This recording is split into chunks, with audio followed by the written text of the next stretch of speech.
Hi, I'm Dakota. You ever watch someone tear your name apart, right in front of strangers, and call it love? My sister ripped my passport in half. At the airport, in public, loud enough for the whole gate to hear. She didn't know I was a federal inspector. She just thought I was the little sister she could keep erasing. One document, one conversation, one accident at a time. But how many accidents does it take before you start wondering, was any of it ever an accident at all? I wasn't in the photo, and maybe that's exactly how they wanted it. The group text chimed again as I stared at the image. Vera, flanked by cousins and their kids, all in matching blue polos with our late mother's initials embroidered over the heart. They were smiling like a Hallmark ad. Me?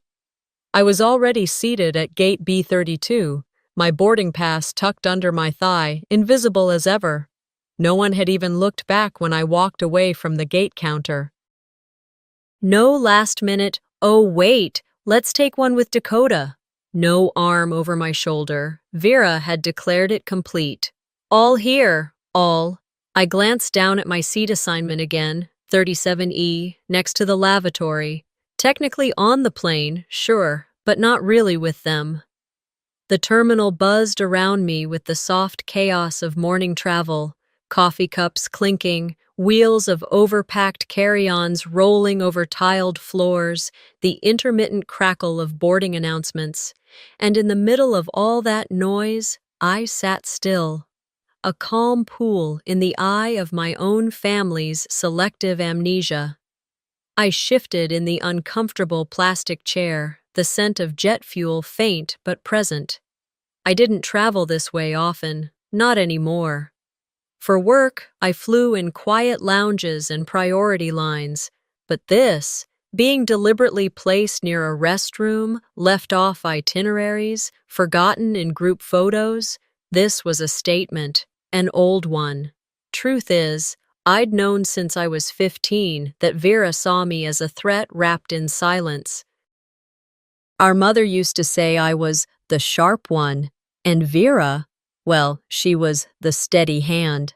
But the thing about being sharp, you cut things, sometimes even by accident, and steady hands don't like surprises. When Mom passed, Vera took over everything. Funeral arrangements, family group texts, vacation planning. No one objected. She was polished, professional, efficient. And I was the quiet one in a navy blazer who showed up, stood still, and went home. I looked up as boarding for Group 1 was called. Vera stood at the front with the others, laughing at something her husband said. Their kids wore matching neck pillows. She was always good at presentation. The flawless sister, the family representative. My mere presence seemed to ruin her symmetry. She caught my gaze briefly. No wave, just a tight, glossy smile. The kind you give strangers who cut you off in traffic. I could have said something. I could have stood up, walked over, asked her why she put me in row 37, why I wasn't included in the flight manifest, or why I was always the last to know. But that's not how Vera plays, and it's not how I survive. Instead, I pulled out my Kindle, opened a book I wouldn't read, and tried to look unfazed. The thing is, I didn't need first class. I didn't even need a picture. What I wanted, what I craved, was acknowledgement. Just once, I wanted Vera to say, "I see you, I know you're here." But in our family, acknowledgement often came after funerals. Sometimes not even then. A flash of a camera shutter pulled me out of my thoughts. Vera was taking another picture, this time a selfie with Malis and a few of the other cousins. I watched her angle the shot, tilt her chin, then laugh as she showed it to the others. My phone buzzed again. New post. Family flight. Let's do this for Mom, #Barrett bound. I zoomed in. Still not there. Somewhere between the overhead speaker calling for final boarding and Vera's third curated image, a thought slipped into my mind with the clarity of a knife through silk. They didn't forget me. They excluded me. on purpose. It wasn't bitterness that hit me, it was clarity. I stood up slowly, tucked my book away, and adjusted my jacket. No one needed to know who I really was, not yet. Let them smile for the camera. Let Vera play her part. The truth didn't need a spotlight, it just needed the right moment, and moments, well, I knew how to wait for those. It wasn't the booking mistake that broke me, it was the memory it unlocked. After settling into my corner of gate B32, I figured I'd scroll through messages and distract myself. Maybe someone had realized I wasn't in the group picture. Maybe someone had texted to say, "Hey, where are you sitting?" But no. Instead, there was a new message from Vera in the family group chat. It was a dim, slightly crooked photo of my passport lying on top of my boarding pass. She must have snapped it while I was grabbing coffee. Caption: "Guess who finally remembered to bring ID this time?" Thumbs up, laughing emojis, a gif of applause. Not a single soul in that chat asked why she took the photo. Not a single person questioned if I was okay with it, and not a single one defended me.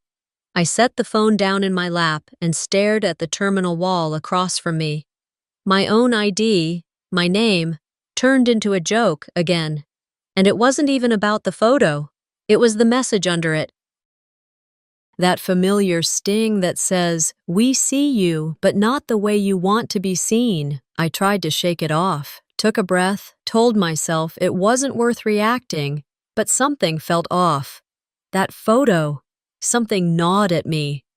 I stood up and walked over to the counter to double-check my ticket. Maybe I just needed to make sure all was in order before we boarded. The agent at the counter was polite but firm. "I'm sorry, Ms. Barrett," she said after glancing at her screen, "but your name doesn't exactly match the reservation." I blinked. "I don't understand. What does it say?" She turned the monitor slightly. It read, "D. Barrett, 1R, not 2. "That's not my name," I said. She nodded, typing. "Yes, and since it's a federal document, we can't board you unless it matches. We can try to reprocess it, but it may take time, and there's a risk we'll miss the flight." The back of my throat went dry. I hadn't made the reservation. Vera had. She insisted. Said she had points to use and that it was no trouble. But now, this. I thanked the agent, stepped aside, and dialed Vera. She answered in 2 rings, chipper as ever. "Hey, what's up?" "There's an issue with the name on my ticket. It says Barrett, 1R. "Oh?" she said, like I'd told her the sky was cloudy. "Oops, I guess I missed that. You know, you've got one of those names people always spell wrong." "No, Vera," I replied evenly. "You made the reservation." "Well, I was in a hurry. It was late. I didn't realize. I thought you were the organized one. Can't you fix it?" I didn't answer right away. I just listened to the tone, that thin, syrupy condescension wrapped in fake concern. The one she used at Christmas when she told our cousin Malis, "You'll find someone, someday," with a smile that said the opposite. "You work for the government," she added. "I'm sure you can figure it out." I exhaled slowly, controlled. "Thanks, Vera," I said, and hung up before she could say more. I stood there for a minute, feeling the weight settle in my chest. This wasn't about a name. It never was. It was about undermining me. Publicly, subtly, strategically. Just like the wedding last year, when she introduced me to her in-laws as our half-sister, emphasizing the word half like it explained my presence. Technically accurate, emotionally surgical. That day, I smiled, nodded, and let it slide. Today, I didn't explode. I didn't cause a scene. But something shifted. I walked back to my seat and pulled out a notepad from my bag. I didn't use it often. Everything was digital these days. But there was something cathartic about pen to paper. I wrote down 3 things. Passport photo in group chat without permission. Booking error. Single R. You can fix it tone. I underlined the third one twice, because that's what always happened. I was supposed to fix it. I was expected to laugh along, to adjust, to absorb, to be the quiet one who didn't make waves. But I wasn't a kid anymore. I wasn't some intern trying to earn her seat at the table.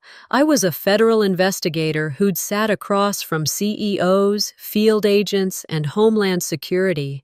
I'd conducted audits that had grounded planes. And here I was, reduced to explaining why my name had two R's. It wasn't about being included in a photo. It wasn't about a typo. It was the steady erosion of dignity, masked as jokes, framed as oversights, and delivered with a smile. A couple of kids ran past, giggling as their father tried to wrangle them back into line. Across the way, Vera had rejoined the group. She was laughing again, that sharp, showy laugh she used when she wanted to make sure people knew she was unbothered. I watched her. She didn't look back at me once, and the edge wasn't just coming, she was sprinting toward it. I didn't move for a while, just sat there in the cafe, the bitter taste of black coffee clinging to my tongue. I'd ordered it because I needed something hot in my hands, not because I actually wanted it.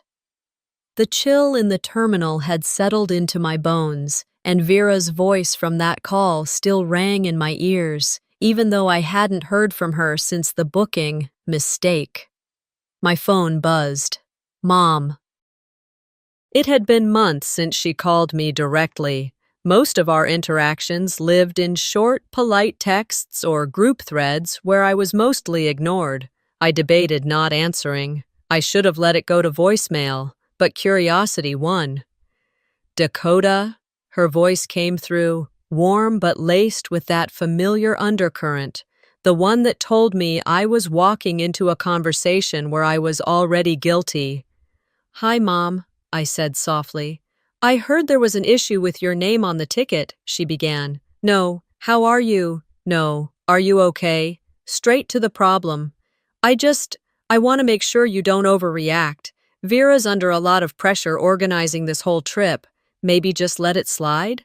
Let it slide, that phrase, the family mantra, code for don't make anyone uncomfortable with the truth. I closed my eyes. "You think I caused the issue?" "I didn't say that," she replied quickly. "I just think we should all try to get along, especially for your mother's memory." "For your mother's memory," I repeated. Like she wasn't mine, too. Mom fell quiet. I waited a beat, then said goodbye and ended the call before the silence could stretch. I didn't cry, not anymore, but something tightened in my chest. Not grief, not anger, something colder. It was clarity again. That edge, I could see it now. And Vera wasn't walking toward it. She was dancing. A soft voice to my right broke my focus. "You okay?" I looked up. Maylis stood there holding a paper cup, eyes soft, unsure. "Mind if I sit?" she asked. I nodded. She settled into the chair next to me, keeping her coat wrapped tightly. We hadn't talked much in years, not beyond polite hellos at reunions, but something in her gaze told me this wasn't small talk. "I saw the text in the group," she said after a beat. I said nothing. She glanced around the cafe, then leaned closer. "This isn't the first time Vera's done something like that." That caught me off guard. I turned to her. She took a sip of her drink and then, without any drama, without hesitation, said, "When I was 17, I applied for a scholarship. I had a real shot at it, but the application confirmation never came through. I thought maybe I messed something up." I waited. 6 years later, she continued, I found out Vera intercepted the email. She told the committee I was withdrawing due to family obligations. She said I'd embarrass the family name if I went to that college. It was beneath our standards, apparently. A coldness spread from my stomach outward. "Why didn't you say anything?" "I tried," she said, voice small.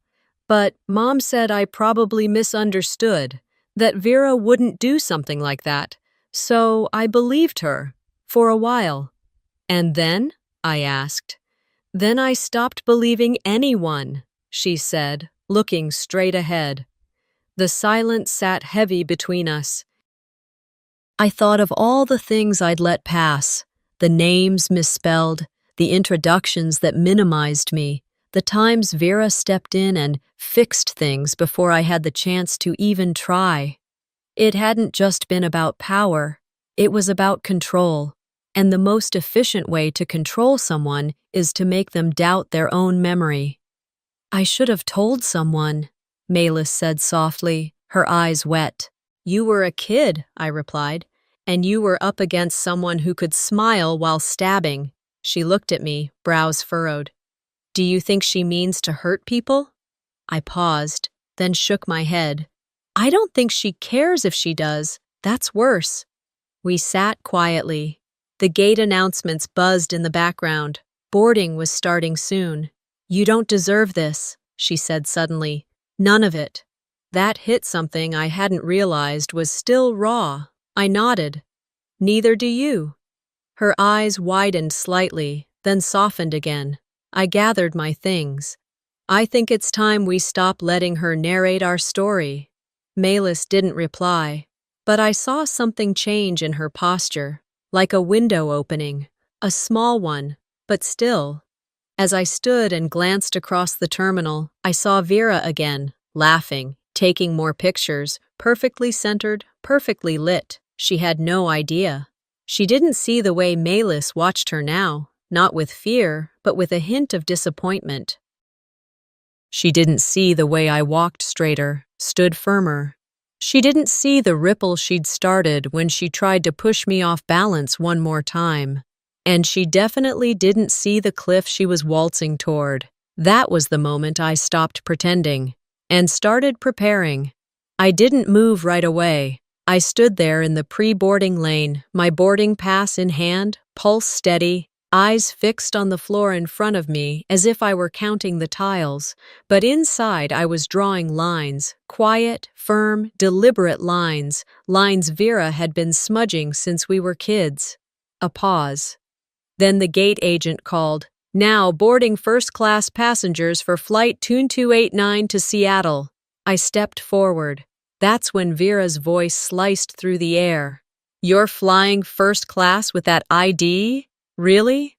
Every sound around us, zippers, overhead announcements, children's chatter, seemed to dull at once. Her words echoed not because she shouted, but because she knew how to project just loud enough, enough to catch attention, enough to leave a mark. I turned my head slightly, not enough to face her, just to acknowledge. She added, Using a passport for a domestic flight? That's a little unconventional, isn't it?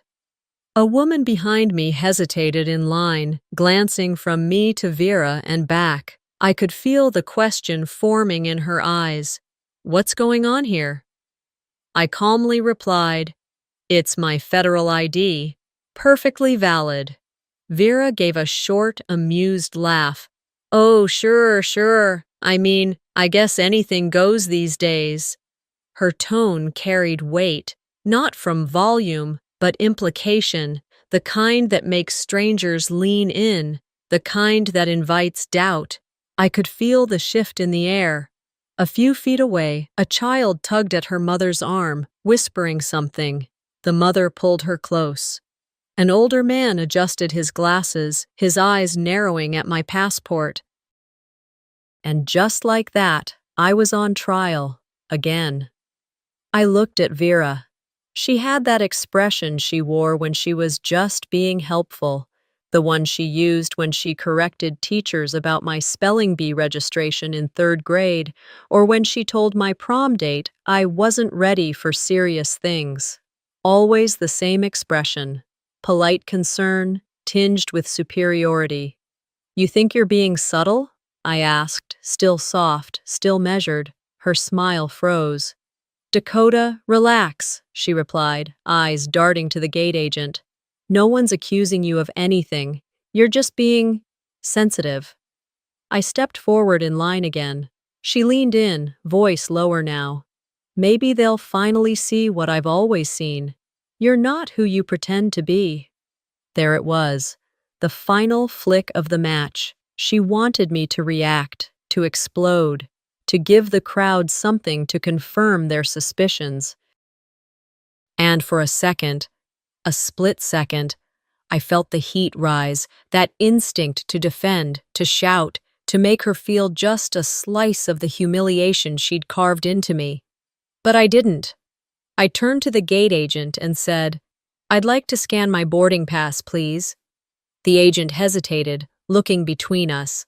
Her hand hovered over the scanner. I sensed the confusion, the unspoken question. Should she call security? Was something about to escalate?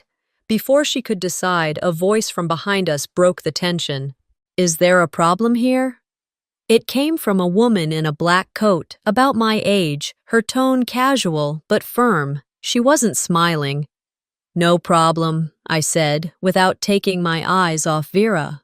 The woman nodded once and stepped aside, but her gaze lingered on Vera for just a second longer than necessary, like she saw it too. The gate agent cleared her throat. "Go ahead, Ms. Barrett."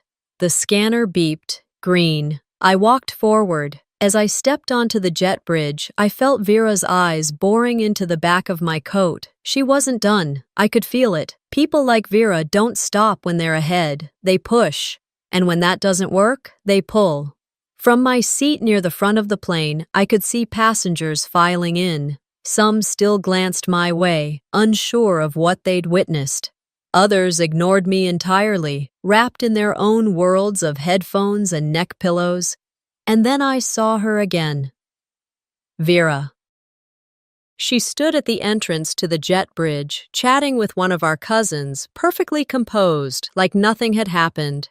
But I knew better, because people who fake grace in public often rot with bitterness in private, and the more perfect they try to appear, the more venom they're willing to spill when they think no one's watching.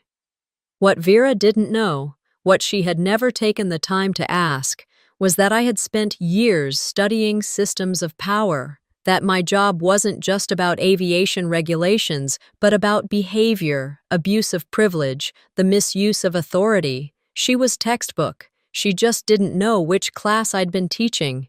But some people don't recognize a line until they've crossed it and torn through it completely.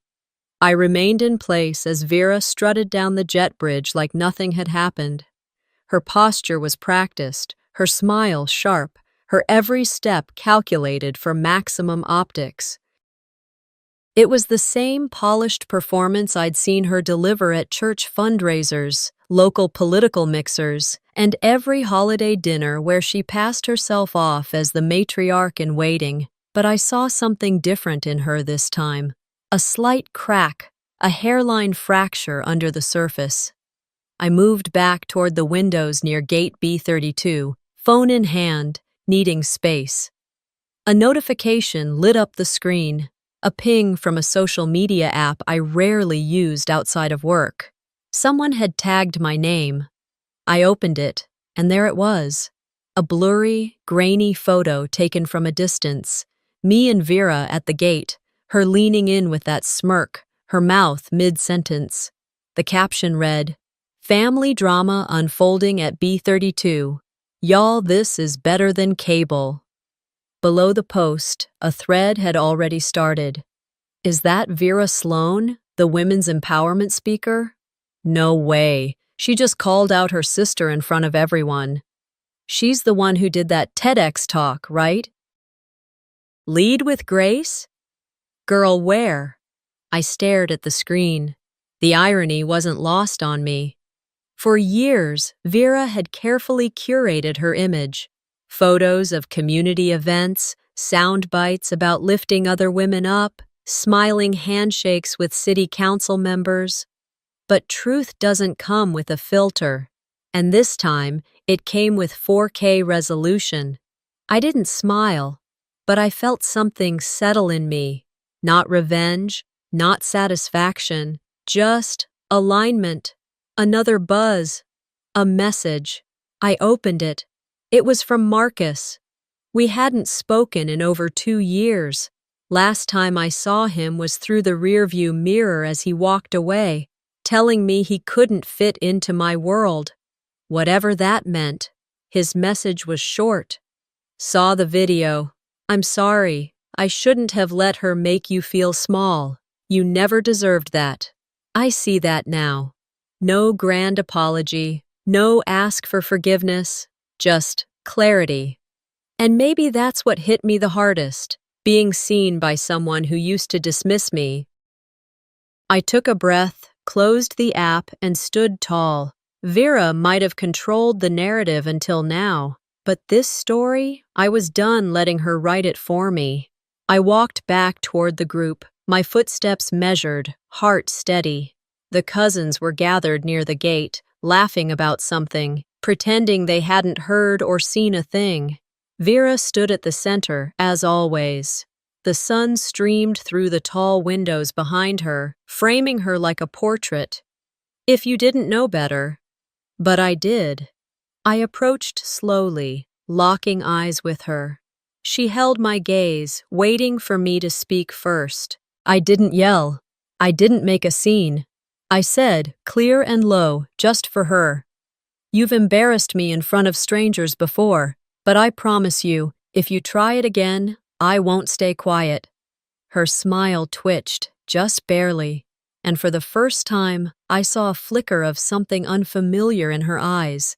Not guilt, not anger, hesitation. She scoffed. You always were dramatic. Keep thinking that, I said, then turned and walked away. Boarding had begun.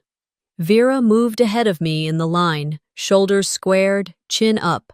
But her steps were a little too quick, a little too rehearsed. I let her go first. I had no interest in winning some imaginary race she was still running. The gate agent scanned my pass.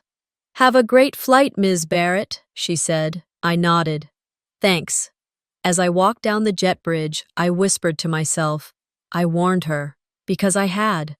And now, there was no going back.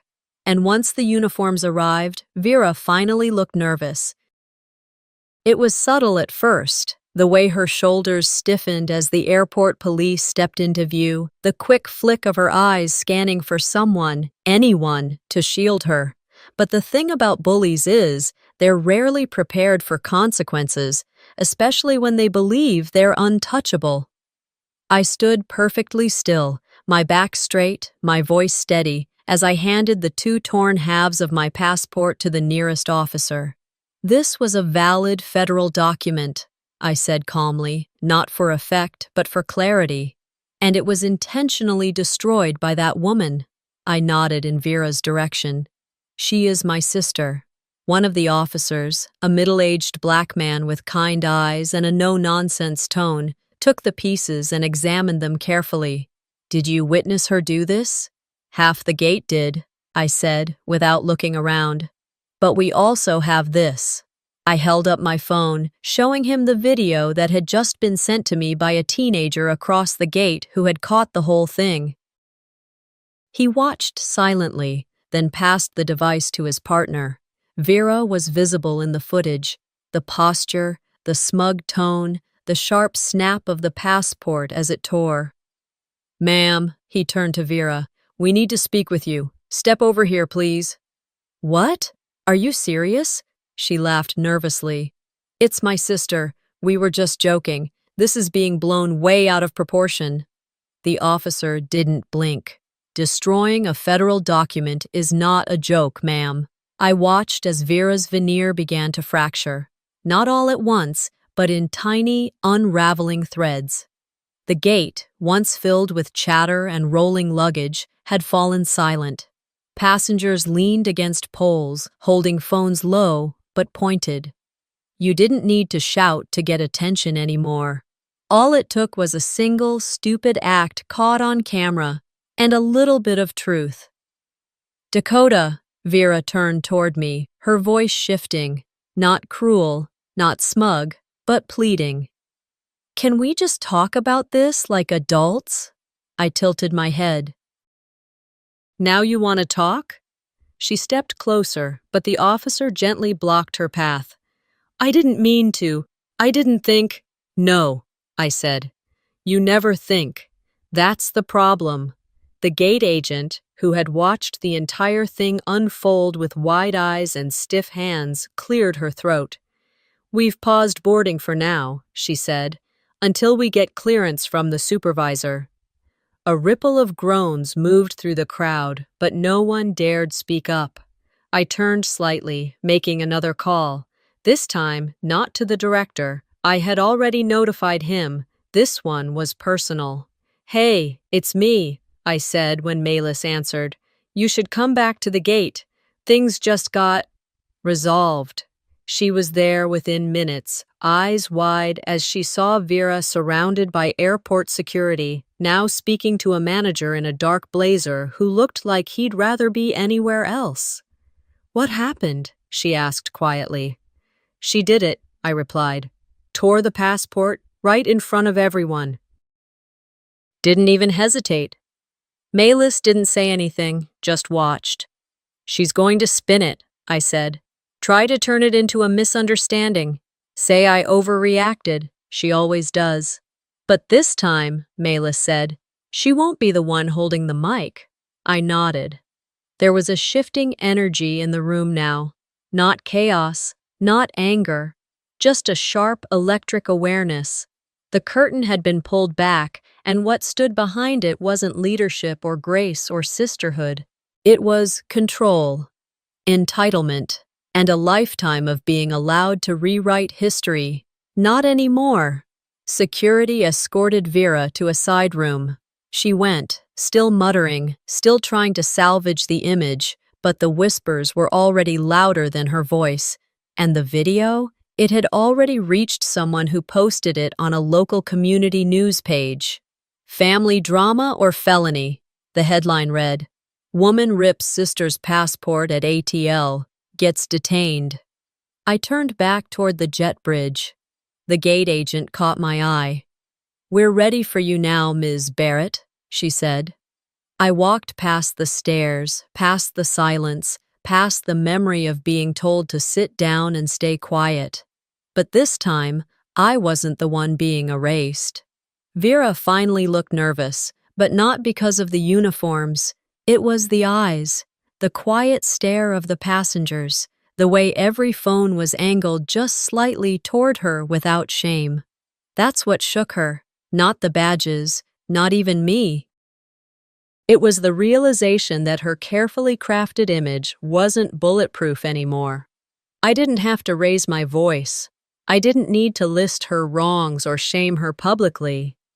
The video had done that for me. The internet wasn't kind to hypocrites, especially those who marketed themselves as symbols of empowerment and sisterhood while dismantling someone else's dignity with a smile. A TSA officer approached me, professional and respectful. Ms. Barrett, would you be willing to give a full statement? I nodded, handed him my credentials, and watched as he scanned them, eyebrows lifting slightly when he reached the badge. FAA? Senior Field Inspector, I confirmed. Vera heard that. Her head turned so fast it almost startled the agent next to her. You're what? She blurted. FAA? Since when? Since you stopped paying attention, I replied without looking at her. I didn't know. She started. That's the point, I interrupted, calm but unwavering. You never cared to ask. The TSA officer gave a subtle nod and began taking notes. Just behind me, a woman in her early 20s leaned over and whispered to her friend. I caught the tail end. That's the sister, the one from that conference? Her friend nodded, eyes wide. Yup, women in power speaker. Guess the power skipped a generation. I should have felt smug, vindicated, even victorious. But I didn't. What I felt was weight, the heaviness of years, of silences swallowed, of dignity traded for peace. The terminal supervisor arrived, speaking in hushed tones to the officers. The gate was officially paused. No one moved except for the occasional adjustment of luggage or whisper through cupped hands. Vera tried to pivot. Look, I made a mistake. I was trying to protect the gate. You know, with all the threats these days. I thought, no, I said. You thought you could treat me like you always have and no one would stop you. That's not fair. Neither is tearing up someone's passport on federal property. The supervisor turned toward her. Ma'am, you're going to need to come with us. She stepped back. This is ridiculous. You can't just— We can, he said plainly. A TSA agent gently but firmly guided her away from the group. She didn't fight it, but the disbelief clung to her face like static. She looked over her shoulder once as if expecting someone, anyone, to jump in and defend her. No one did. No cousins. No bystanders. Not even her husband, who had mysteriously drifted into the background at some point, checking his phone like the floor might swallow him whole. I stayed where I was, arms crossed, holding the broken pieces of my passport in one hand, my ID in the other. One of the agents came to me quietly. We'll handle processing. Can we reach you later today for a formal report? Yes, I said. I'll make myself available. He gave me a tight, appreciative nod. As they moved Vera toward a side corridor, the gate slowly came back to life. People whispered. Some avoided my eyes. A few gave small, respectful nods. One older man, maybe late 60s, gray slacks, pressed shirt, walked past me and paused. She thought you wouldn't stand up, he said softly, not unkindly. Glad you did. I didn't respond, just nodded. Malis came to stand beside me. She didn't speak for a moment, just looked toward where Vera had disappeared. She's not going to come back from this, she said. She never thought she'd have to, I replied. She'll spin it, Malis added. Try to say it was a moment of stress, that you blew it out of proportion. I exhaled slowly. She's used to rewriting the story, but this time, I own the pen. And just like that, the boarding resumed. The gate agent called out the next group. The noise returned, soft but steady. I stepped forward, not to board, but to gather my things. As I reached down for my bag, another notification flashed on my phone. TikTok, 88,000 views and counting. The video, the rip, the fallout. It wasn't just an airport incident anymore. Vera's name was trending, and not for a keynote speech or a podcast appearance. This time, the world saw the unfiltered version. But closure doesn't mean forgetting. It just means I'm finally free to move forward. A week passed, but the echoes of that morning at Gate B32 still lingered. Not in my body, I felt steady now, but in the way people looked at me, even strangers. Recognition came from unexpected places. A nurse at my clinic appointment, a man across the produce aisle, a barista who simply said, I saw what happened. You stood up. Thank you. The video had passed 3 million views by the 4th day. Every platform had picked it up. Reddit threads, reaction videos, think pieces about family dynamics and race, leadership and hypocrisy. Some articles praised me, others dissected Vera's fall from grace. But all of them agreed. This wasn't just a spat between sisters. It was a mirror, and people had opinions about the reflection. Headlines varied. My favorites were the quiet ones. Sister shreds passport, gets exposed by FAA agent. Leadership coach dismantled by her own sister's credentials.